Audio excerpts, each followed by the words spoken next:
A narrow passage hums with a low electric pulse. A figure pauses, one foot suspended above a faint seam in the floor. Light fractures through a doorway and draws a trembling line across their stillness. The air tightens like a breath the room refuses to release. Inside, something shifts, quiet, precise, before the moment seals itself again. Emotional overload rarely arrives as drama for intuitive introverts. It arrives as a structural distortion, a bend in the inner blueprint that forms before words can keep up. The outside world sees silence. Inside, an architecture trembles, and each intuitive type crosses a different threshold to restore what cracked. INTJs feel overload through disruption. A plan misfires, a system warps, a stray emotional demand enters the frame like a contaminant. Their inner trajectory shudders, and focus collapses inward. They step out. Hallway, empty room, quiet car, anywhere NI can gather its scattered threads. Clarity must return before emotion can be allowed to speak. INFJs meet overload through emotional saturation. A friend's tension, a partner's doubt, a shift in someone's tone. FE absorbs too much too fast.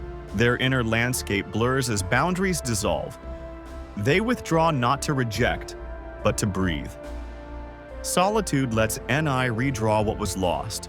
What is mine? What is theirs? What must be carried? What must be released?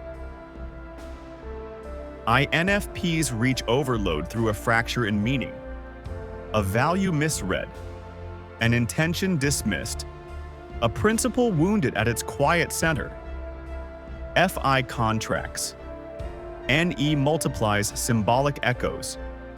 They soften outward, drift inward, searching for the exact place resonance slipped.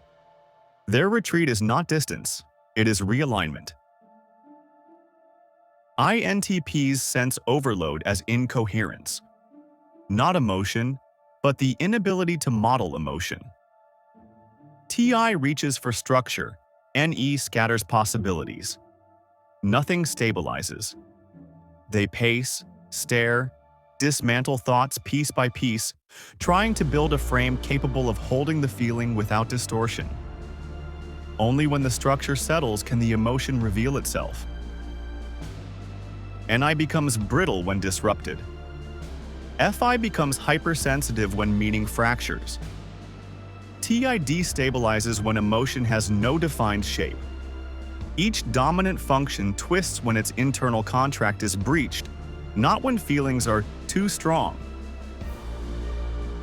INTJs withdraw to restore prediction. INFJs withdraw to filter emotional intake.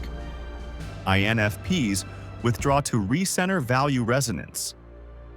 INTPs withdraw to rebuild cognitive coherence. Four movements that look identical from the outside, but follow four different blueprints beneath the surface. TE grounds the INTJ by bringing order back into a shaking system.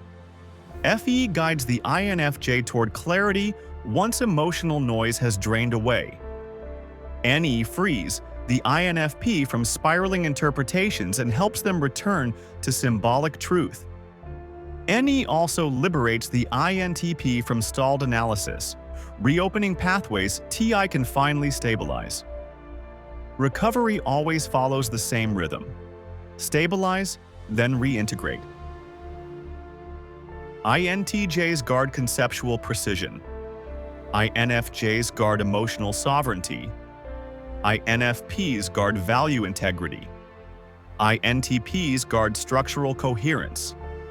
Overload is a boundary event, a moment when the internal line they protect is crossed.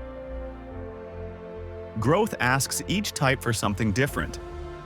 For the INTJ, it is allowing emotion to interrupt before the model is complete, using feeling as information, not interference. For the INFJ, it is screening emotional input, letting NI sort before FE responds. For the INFP, it is speaking values earlier, so fractures do not accumulate in silence.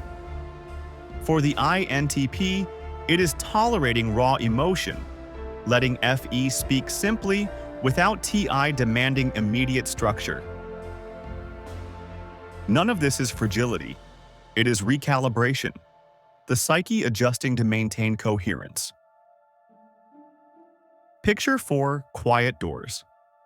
Behind each, a different mind reconstructs itself. No spectacle, no collapse, just threads reconnecting, boundaries forming, meaning returning to its rightful shape. When they re-enter the world, they do not announce their recovery. They simply move with a steadier rhythm, one that matches the architecture rebuilt within. If you'd like to explore more, you're welcome to subscribe.